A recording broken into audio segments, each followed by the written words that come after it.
Yeah, good day to the viewers at home. Here we are back on the Kickback podcast show. And here today we'll be talking more on majorly on Manchester United news and the Ballon d'Or ceremony and the person winning the Ballon d'Or award, which is Rodri, and the controversial template, everything we are going to be discussing now on the show today. And here with me, my first guest speaker is Jide, and my second guest speaker is Shegun, and my third guest speaker is Bayo. Hi everyone. Good day everyone at home. We greet you. So today we'll start by talking concerning the sacking of manager Erik of Manchester United.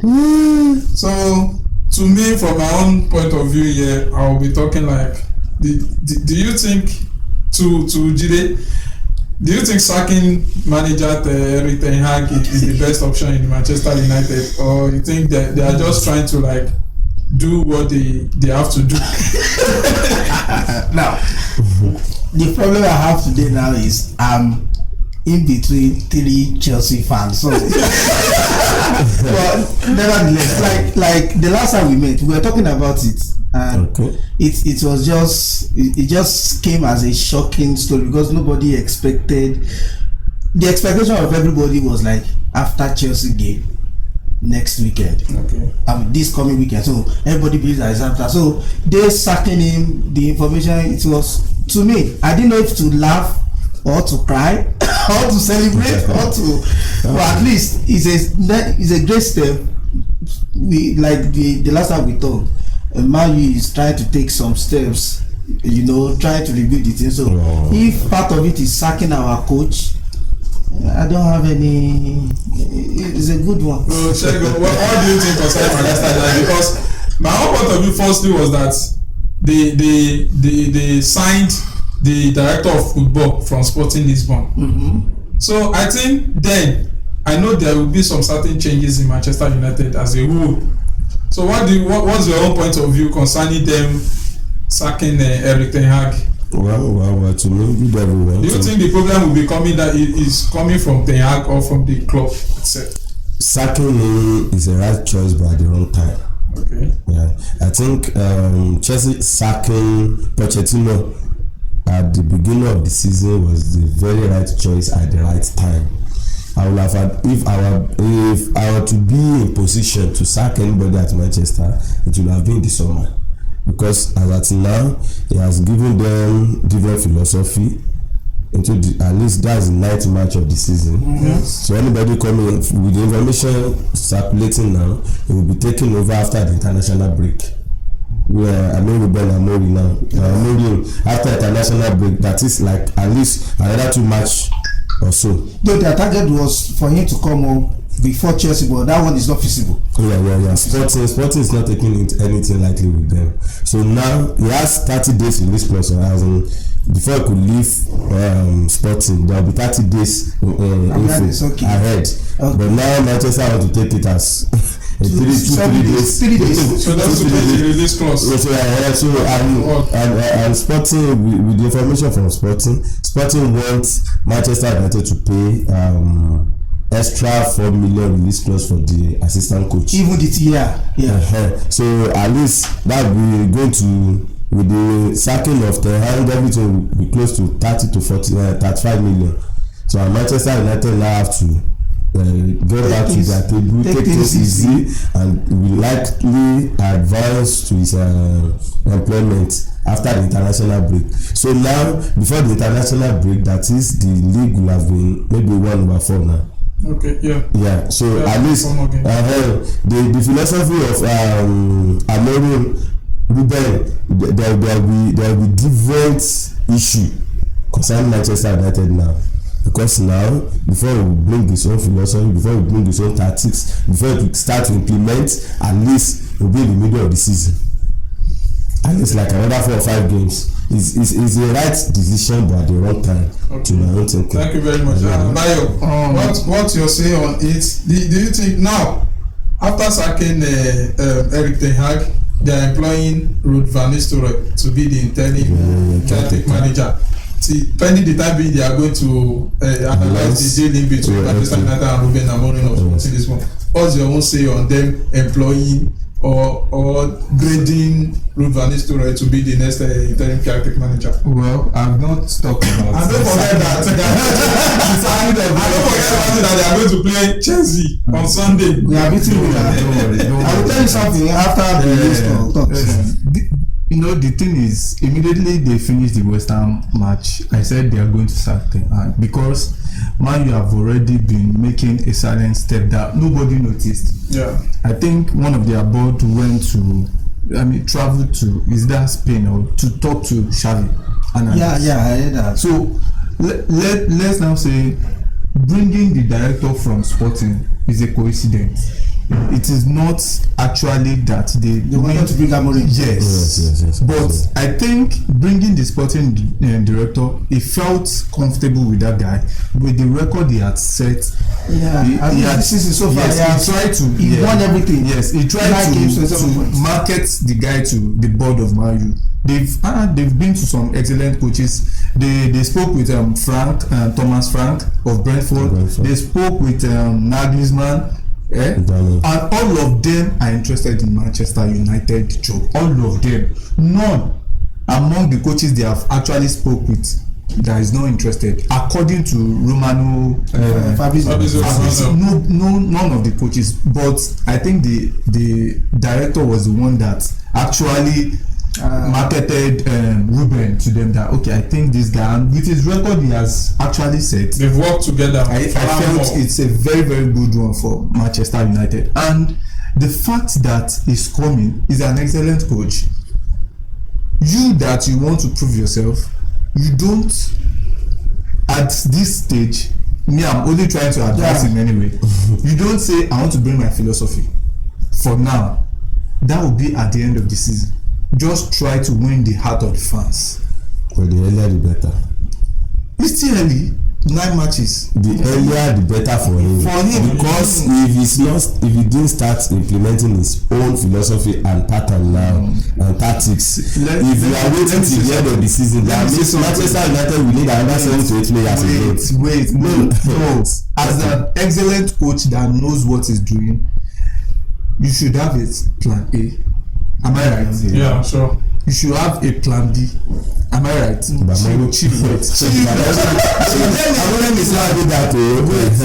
let me land. Okay. I know what I'm saying. Okay. You should have a plan C.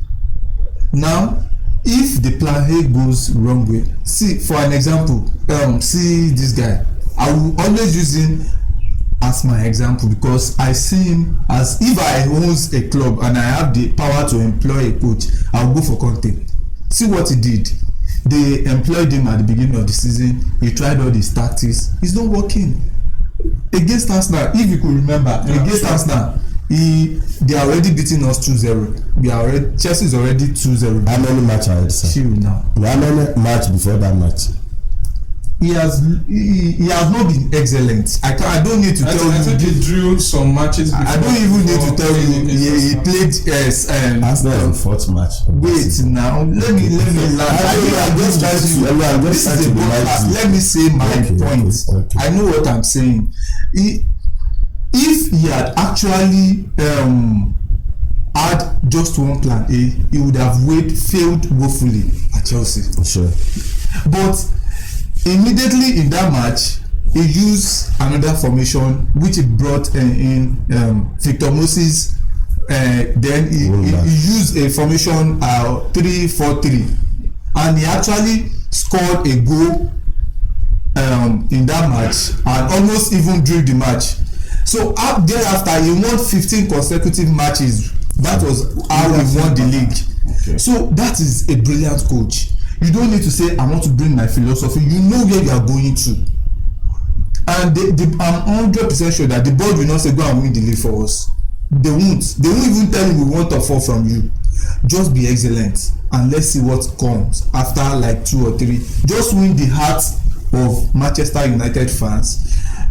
there are some things everybody knows. Ten Hag is a very stubborn. He's an excellent coach. I will always say it. That was one of the factors that actually affected him. Just they win the heart of the players. Let them play for you. You know what it means when players want to play for their coach. They will give their all. Let them give you their all and win the heart of Manchester United fans. Then next season, let's now see the Amorim of Sporting. That's what I feel. But let's what to ask about Van Nistelrooy being the. I said I wanted to say something. Now, if you go back to memory lane after Ferguson left, it is not common for us to have interim coach, but every interim coach we've had at least perform for that time. That short period. So that's why I'm so convinced. You look at Carrick now. Yes. So that's why I'm so convinced Van Nistelrooy will beat Chelsea this weekend. Moving forward. Let's what's going to happen on Sunday. And to Van Nistelrooy, I feel positive about him. If actually, man, you can just give him a chance. To me now, my own personal view concerning that situation is that those players are tired to work under Erik Ten Hag. Yes. So if new coach is setting in, then probably they might just jail up. Yes. Moving forward now, let's talk about the appointment of Ruben Amorim as a coach. Let me remind you of something. I think when Maresca was still under Guardiola, they played against PSV Eindhoven. So I think he was trying to, because I saw the latest news coming out today on Twitter that he was trying to following the tactics of how Guardiola won Van Nistelrooy when he was the manager of PSV Eindhoven then. So when trying to play the tactics before the news of Amorim coming in that they were that Manchester United, so he was trying to plan ahead of facing Ruud van Nistelrooy before the news of this Amorim. What's your own say concerning the matches in between Chelsea and Manchester United on Sunday? Because now we still don't know who is going to take in charge of Manchester United. Is he RVN or Ruben Amorim will be appointed then? Actually, Amorim is not sure for this Sunday. It's not coming. Because 100% sure. Yeah. So Van Nistelrooy, see. Thank God we have I think Carabao today. So today will be like you will see what we are made of. But one thing is, I've been saying this, Chelsea, even at my worst, I don't fear Chelsea. I don't fear you. At my worst. So even without coach, I don't fear you. You don't fear Chelsea? I don't fear you. Don't worry. You see what is going to happen there. I don't fear you now. I love this confidence. At least we are trying to go back to memory lane. It's good. Very good taking of old glories. Yeah, I love that. But there's one thing about Van Nistelrooy. He's a very good coach tactically. He's not a coach that will bring any tactics, but he has his own formation. It's always 4-4-2, and you must maintain your position. That's one thing about Van Nistelrooy. In every match he has played, it's always 4-4-2, but your position must be maintained. It's not they will give you the role of central midfielder. I don't want to see you at defensive midfield. That's one thing about it. But do you know Netherlands League is different from English football? That's just the difference. Because Erik Ten Hag also came from Netherlands League. Yes. If you didn't forget, sure. Yes. But in Netherlands they are playing. Is it not 16 team in their league or 18 team? They are playing their league. They are not up to 20, and they are not playing so many cup like we are playing in England. But at least this man is still operating with the same players. Yes, there is one thing we are meeting now. Like my colleague said, when the player wants to play for you, there's nothing like, even if you are coming from a rural, a non-league side, from Nigeria professional league. Let's take this guy as an example. That won FA and Champions League for Chelsea within 6 weeks. Di Matteo. He has nothing upstairs. Sorry to say.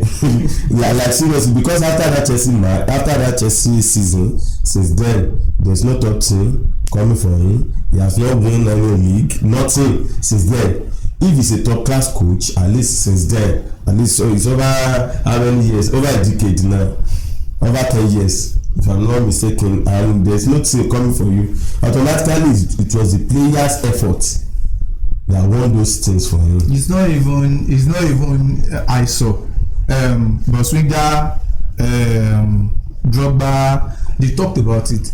Drogba said he wants to play left back if there was no left back then. Sure. Everybody wants to play. It was the because they that won the Champions League. They are against what's it called? AVB then. Yes, they are very, very much against him. He doesn't take senior player for senior player. You just match even senior players and use upcoming. All those players, they are frustrated. And I believe that's the same, almost the same thing happening at Manchester United. Yes, one of the problems they had was his stubbornness. This guy is very So let's got the appointment of Ruben Amorim coming to Manchester United. What do you think is going to bring into Manchester United? Let's see. I love his work, actually. I love his work, but I'm just afraid of the timing. That's my problem. Because one thing I know is, if he is coming, one thing is Manchester United have no tactics, they have no plan, they have nothing now as a team. So if you are coming, you must implement something. You cannot just come and say, okay, go and play because I want to win. You must implement something. You can have average players, but I don't go with you. You should have average coach. It's very, very wrong. And now Ruben Amorim is I will not put him as top class coach, okay, but he's a very tactical coach. Like just like Enzo Maresca, he's not a top class, but he's a very tactical person. You know, and he's coming from Guardiola. You will have learned one or two things. Amorim is from Jose Mourinho. He was a student of Jose Mourinho when he was at Manchester. Amorim was there. He was his assistant before moving to Sporting CP. He's coming from Sporting CP now. Yes. Before moving to Braga then, because it was from Braga he went to Sporting CP now. And don't forget something also. What do you think is going to happen? Because Amorim coming down from Portuguese league, they are also playing 18 teams, and there is no much matches there. This one that is striker Victor Ekris is scoring 30 goals in 12 matches, 35 goals in 12 matches. Victor is a good player actually. He is a good player. But Victor came from English football league to that side. Pretty sure. Because I think he has played in Brighton under 21 before. Yeah. So he didn't shine. I think when he shined, then the Brighton would have been using it. No, there is different. You know, it's not. You can't always shine under everybody. But match competition congestion. Yes, but we now have more quality players at United than at Sporting. So even if there are lesser matches at Sporting, there are more competitive players at United than Sporting. This is what I want to bring in. I'm not 100%. I'm not even 70% sure of this coach. Seriously, I'm not playing with you. I'm not sure.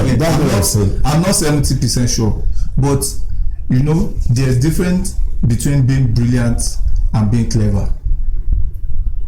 Sure. There's difference between being brilliant and being clever. Okay. Now, if Amorim is a clever manager, he will listen to his players. See Guardiola. De Bruyne talked to him as if he's talking to his younger brother, even on the training pitch. But he respects his coach because he knows he's brilliant and he's very, very clever. So if Amorim is very clever, I'm 100% sure he's going to succeed. And one thing I have studied about the coaches after Sir Alex, the only coach that does not have enough time to prove himself is Moyes. I think he spent like 7 months or 8. Yes. No. After they will never spend more than that though. All the coaches have spent 2 years plus. Moyes is the only coach that spent less. How many years does Van Gaal spend in Manchester United? Moyes should spend less than close to 2 years. Moyes. But at least maybe he doesn't have the time to like implement. The only thing I know is Moyes was not given enough backup. Yes, but since post-Ferguson it was only this thing. They has more money to spend, more freedom of everything. I think I could support that. But in time where I'm going is at least Man U will give Amorim nothing less than 2 years. It's 3 years contract. I'm not even. It's not about the. I'm not talking about the contract now. Okay. If Manchester United board is frustrated, the 3 years can be 3 months. But from what is not like the era of Abramovich that do not. Do you think Manchester United can sack this guy now within 3 months? Now, to me, what I believe is for us to do, at least no matter how worse my team is, we want 2 cups. So we want to. So what the management is telling you now is we are not after cup. We are after 2 things. Now, what is the spirit this team have? It has now come to a level that any team can beat Man U anywhere. It's not about, and Erik is always saying, I want to Kinika, I want this. And the issue started from 20 FC. That's from Netherlands. So now let's think about it. Erik has played like nine UEFA competitions. 11 out of the last 11. Is it 11? Like 11? He won just 1 out of 11. You see now. See Man U. Coach for that. Premier League. We are like on 13 or what? 14. Now Europa, we are like 20 something. No, look at it. So they are not after. So if this one, when they first announced this Amorim guy, I was like, Man U should calm down. If you want to use interim coach, one thing I am so sure of is Van Nistelrooy. If Van Nistelrooy is the acting coach, no matter how it is, Man U cannot relegate. So let's just focus on whatever we want to do now, instead of you rushing to bring the coach that after a year. There's Isagi there now. We have Isagi at the so after like 3-4 months now, we will now be looking my own say on this topic is that I've been seeing a little way forward that after signing the director of football from Sporting Lisbon, I very much knew that 80% sure that Ruben Amorim is going to land in Manchester United, because it is just a simple arithmetic.